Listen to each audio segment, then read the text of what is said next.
horse with the speed of light, a cloud of dust, and a hearty Hi-Yo Silver, the Lone Ranger.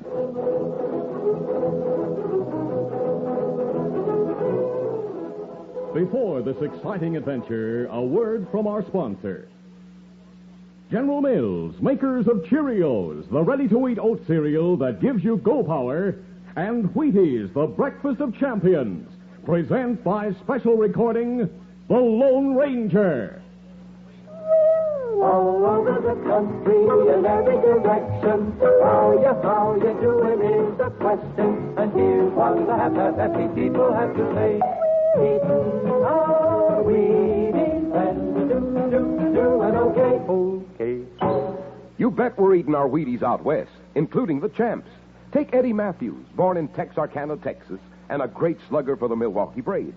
He got a Texas start and a Wheaties start. Been eating them for years. And there's Gene Littler from California, one of the best pro golfers in the game. Listen. How he socks them off the tee. You bet Gene's a Wheaties champ. Been eating them since he was 7. A He-Man breakfast for champs and gonna-be champs. Why, there's a whole kernel of wheat in every Wheaties flake. Keep on eating your Wheaties and you'll be doing okay.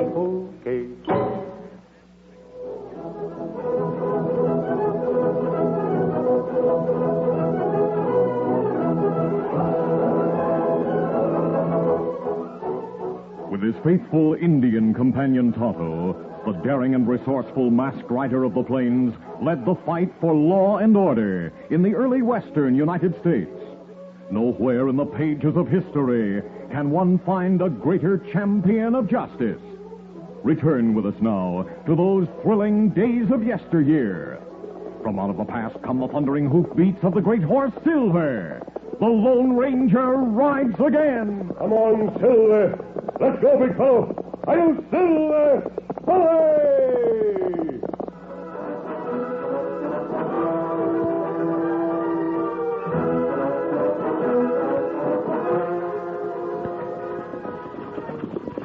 Get us there. Come on. Lieutenant Parsons sat straight in the saddle as he rode alongside an Army supply wagon. It was a big wagon, heavily loaded with rifles, ammunition, and uniforms for the quartermaster at Fort Meade. 2 guards sat on the high seat with the driver, who guided the powerful team of 6 horses through Sunset Canyon. Get along here. Come on. As the wagon rounded a bend, the soldiers saw a small party of about a dozen Indians. Redskins ahead. They've opened fire. Here they come. Let them have it. Stop the team. Fire at will. The lieutenant had just drawn his carbine from the scabbard when a bullet caught him in the shoulder. He fell from his horse, but managed to crawl to the protection of a nearby rock. The Indians in the open were easy targets for Lieutenant Parsons. When he shot the leader of the Indians, the 4 survivors turned to flee. To their dismay, escape was cut off. Come on, Silver. Get 'em up, scout. The masked man and Indian who had heard the gunfire were coming fast and firing from the saddle. The Indians turned again. They rushed toward the rock that concealed Lieutenant Parsons. He was ready with his carbine freshly loaded. That's 1. That's 2. He was weak from pain and loss of blood, but he gritted his teeth and steadied his rifle.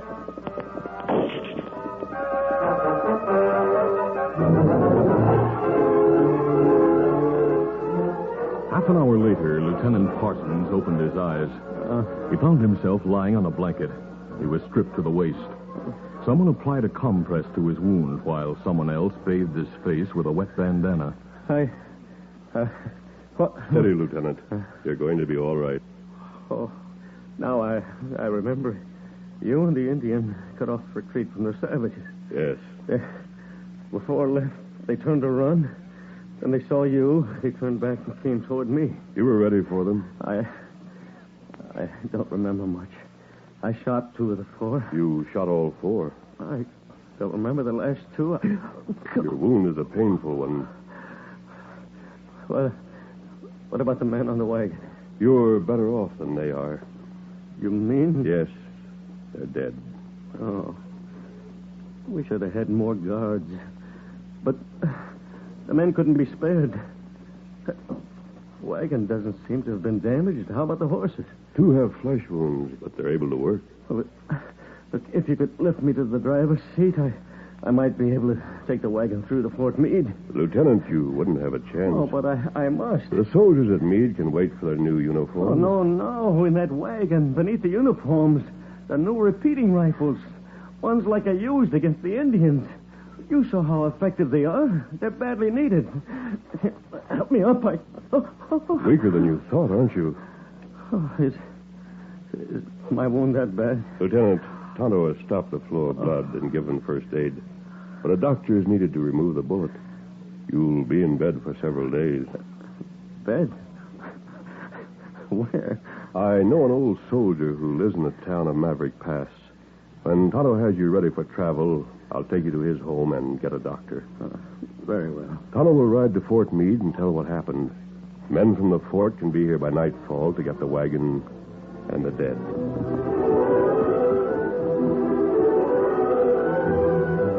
The trip to Maverick Pass was exhausting for a man already weakened. Lieutenant Parsons lost consciousness before the trip was ended. He was still unconscious when the doctor came.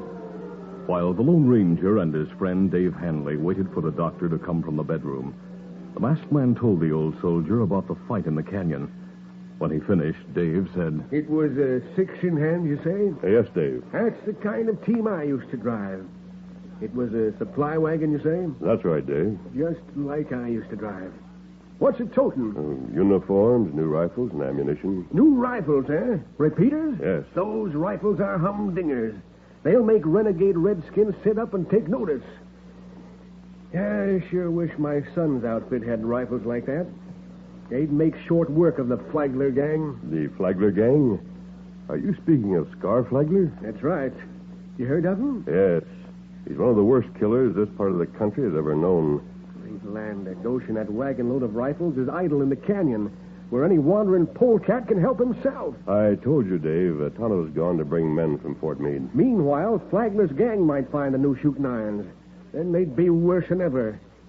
You said the horses were all right? Yes? And so am I.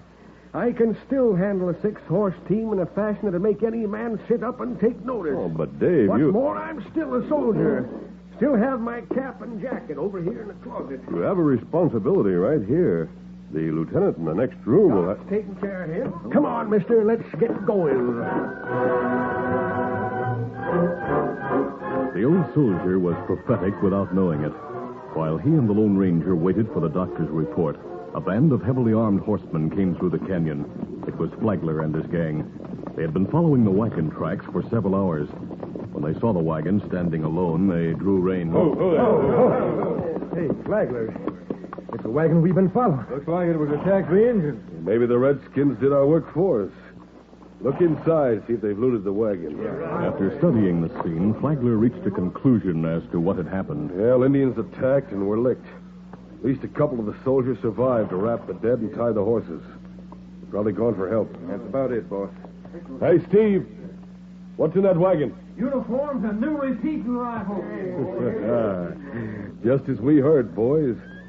Well, it was a good day for us. We had word of this shipment. We can sure use the rifle. And the uniforms. Huh? Think of what we can do if we go around to towns and villages posing as soldiers. Yeah, and I hope they have some general's clothes for me to wear. All right, pack the rifles on your horses. Yeah, sure. And take as many uniforms as you can carry. We'll set fire to what's left.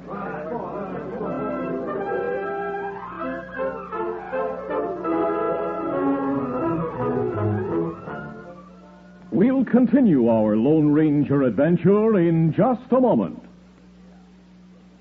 When Bill's at bat, the kids all shout, you can't strike that slugger out. He gets a hit because he knows he's got go power from Cheerios. Yes, he's got go power. There he goes. He's feeling his Cheerios, Cheerios, Cheerios. Sure, Cheerios, the cereal that's fun to eat because it's shaped like little letter O's. The only ready-to-eat oat cereal with this fresh toasted oat flavor. And listen, every delicious spoonful of Cheerios and milk is real muscle-building food. Each spoonful contains vitamins, minerals, and proteins your body needs. Yes, the good things in a Cheerios breakfast do good things for your body. Help you have healthy nerves, good red blood, strong bones and muscles. Yes, Cheerios is made to give you real go power. So every morning, get going and keep going with Cheerios. Then you'll hear people say, He's feeling his Cheerios. Now to continue. The Lone Ranger and Silver waited in the saddle shed while Dave Hanley saddled his horse. The old soldier's hands trembled with eagerness. Steady now. Steady, you old fire-eater. I'll have you saddled in no time. Aye, thunder, it takes 10 years off my age to be wearing my army uniform and getting ready to ride to duty. Will it take long to reach that place where the wagon was left? We'll be there in about an hour, Dave. You'll probably meet Tonto and the men from Fort Meade. Oh, there. I'll wait in the canyon until someone comes for the soldiers who gave their lives. Right. There, I'm all set. Lead the way. All right, easy, steady, big fella. Come on, Silver. Now, get up there. Come on, Krusty. The army wagon was heavily built, but the wood was dry from years of use in hot sun. Set afire by Flagler's gang, it burned like tinder. By the time the Lone Ranger and the old soldier reached the place, the wagon was reduced to smoldering embers and blackened hardware. Oh, Silver. Oh, big fella. Look what's happened. Steady, big fella. Dave, we're too late. Easy, boy. Gone, you called it. These tracks were made by the men who set the wagon on fire. Look at them. Oh, must have been a lot of them. Did you ever see Indians wearing boots with high heels? I think it was white men who came here. White men? Let's look at the remains of the wagon. Do you see any rifles in there? Let me poke around. Oh, still hot. There are a number of repeating rifles on the wagon. So you said. I don't see anything that looks like them. Yeah, they've been stolen. I can savvy why a pack of outlaws would steal rifles, but why would they set fire to the wagon? Possibly because they hated everything connected with the army. You said Scar Flagler hated... Flagler. Great day, that's it. This is his work. The raiders came along the floor of the canyon. They seem to have been following the wagon tracks. How many of them would you say there were? There are tracks of at least a dozen horses. When they left here, they went that way. Up the canyon wall? There seems to be a narrow trail to the top. Could we follow those tracks? I think so. Wonder why they left the horses that pulled the wagon. Tain't like those crooks to leave 6 strong horses behind. Probably because those horses couldn't climb the side of the canyon. Dave, we'll follow those tracks. Leave clear signs so Tonto can follow us. With soldiers? I'll arrange a few stones here on the ground. Oh, what's that for? A message to Tonto. He'll know I want him to follow. There, that'll do it. Ready, Dave? Right.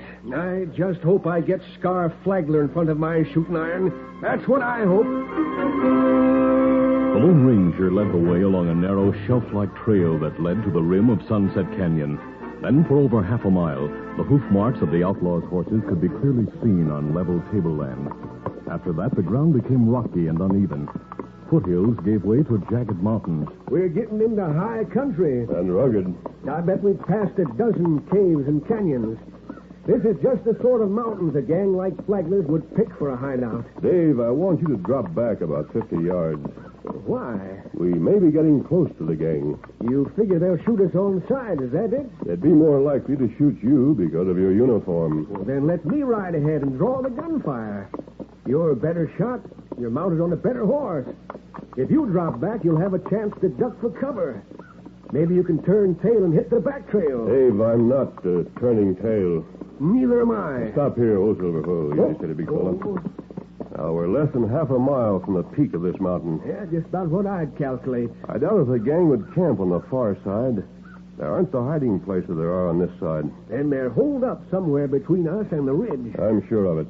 Shade your eyes and look carefully. I'll use my binoculars. Look for smoke from a campfire. Chances are they'd use wood that burns with mighty little smoke. While the masked man and old Dave eyed the side of the mountain that lay above, they in turn were being watched. Flagler's men were closer than they realized. Critter with the mask is using binoculars now, boss. Yeah, let me see, Steve. Steve moved aside, and Flagler took his place at a narrow gap between 2 massive boulders. The outlaws' hideout was a place ideally designed by nature for the purpose. It was an area of relatively level ground. From behind a barricade of large rocks, guards could watch the downhill slope of the mountain. On the opposite side of the hideout, the ground slanted upward toward the peak. You know who the soldier is, boss? No, I never saw him before. He's old looking to be wearing a uniform. He's lived too long.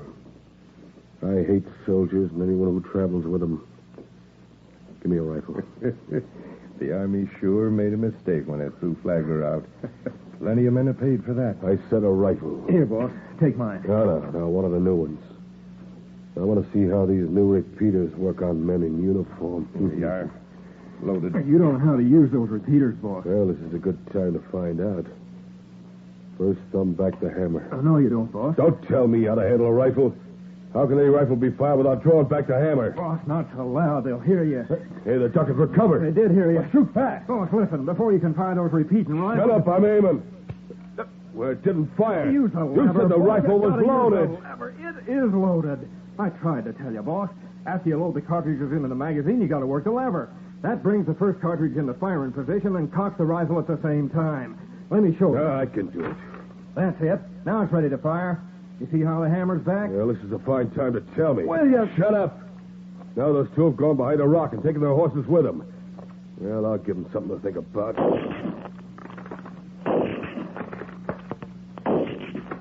Get anything? No, but I cut plenty of hunks off the top of that rock. I'll let them know what'll happen if they come to any nearer this. How'd they get this far? I didn't think anyone could follow our trail to this hideout. Well, maybe just luck on their part. Maybe they didn't follow any trail. Well, if they know someone's holed up here, we can't let them get away. Don't worry, they won't get away. The Lone Ranger and Dave Hanley, momentarily safe behind the rock, held a brief council of war. At least we know where the gang's hiding. Dave, you're going to hit the back trail while I try to cover your retreat. No, sirree. I told you before, I won't turn tail and run. Listen to me, you old fire eater. Tonto is bringing men from Fort Meade. You can meet them on the trail. Tell them about that outlaw hideout. And behind those rocks, the crooks could stand off an army. Not if the army or even a small detachment attacks from the top of the hill. Huh? Say, there's an idea. You go and meet the soldiers. I'll stay here and keep those critters busy. Dave, the officer in charge of the troopers might not pay any attention to a masked man. But if an old soldier like you outlines a military strategy... Yeah, I guess you're right at that. Why don't we both go? We'd be cut down before we went 50 feet. Someone must stay here and fire fast enough to keep the outlaws' heads down. All right, I'll go. Ready? Ready as I'll ever be. When I start firing, ride. The masked man made sure both his guns were fully loaded. Then he leaped from behind the rock and hugged the ground.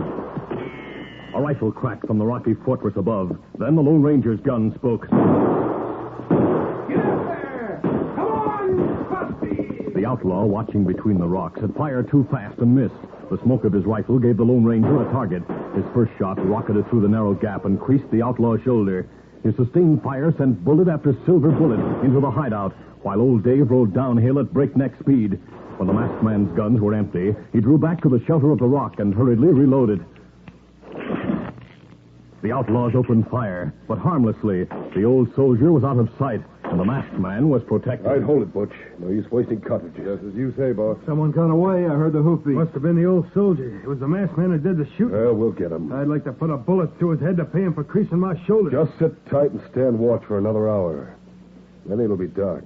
Then what, boss? We'll have a couple of boys sneak around and get them from behind. The Lone Ranger knew that his chances for survival were very scant. From time to time during the hour of twilight, he risked quick glances from behind the rock, and each time brought a quick shot from the outlaws to show that they were watching constantly. He knew what the strategy would be when darkness gathered. He was fortified on only one side. Killers could and probably would creep close to attack from other sides. Soon after dark, Silver sounded a warning. This is it, Silver. The masked man knew the end was near. He expected a death-dealing bullet at any instant from the black night that surrounded him. What's delaying it? There was faint moonlight, but the many shadows of rocks gave ample shelter to the approaching men. Maybe they were told to capture me alive.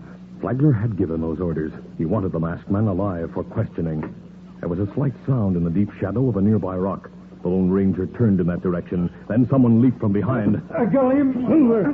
The Lone Ranger threw off the man who had leaped on his shoulders, but two more men closed in. Then Silver joined the fight, doing what he could with plunging hoofs and teeth. Look out for the horse. Let me club the masked man. With a fight with no holds barred, the masked man swung his fist until his arms were pinned to his sides.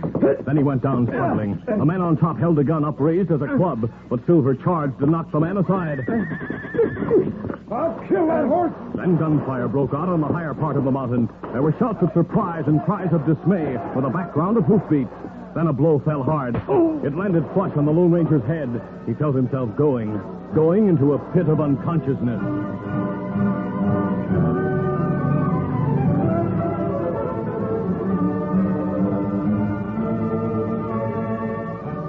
The Lone Ranger opened his eyes in lantern light. He saw Tonto at his side, then an old man in a soldier's uniform. Dave Hanley spoke. Why, he's awake. Gosh, mister, how you feeling? I'm all right, I think. You all right, Kimasabi? If Tonto says so, it must be so. Great day, we've got a lot to tell you. Flagler. It was his gang right enough. My son led the attack on him. Why, here's my boy. Oh, hello, Bob. It's great to see you again. Don't try to stand for a time. Oh, I'm all right. Where's Silver? Right over there with the rest of the horses. We're in Flagler's hideout. We corralled the whole gang, got them red-handed, with no end of stolen loot, and the army uniforms and rifles. Good for you, Dave. We snuck close from the top of the mountain. Me and my son and Tonto went down to where you were fighting, while the rest of the detachment took care of things here. Oh, it's been a great day for the army. Tonto, we're through here. Now, hold on. You sure you're able to ride? Yes, Dave. Adios. Adios. Hey, you soldiers, listen sharp. I want you to hear something you'll never forget when this masked man rides away. I want you to hear the war cry of a champion.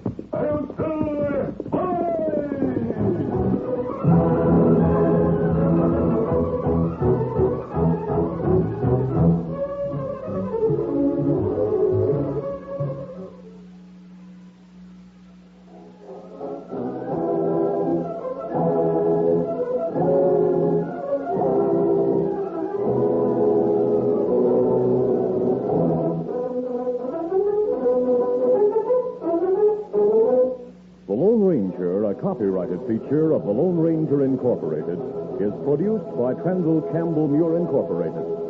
The part of the Lone Ranger is played by Brace Beamer. Your announcer, Fred Foy.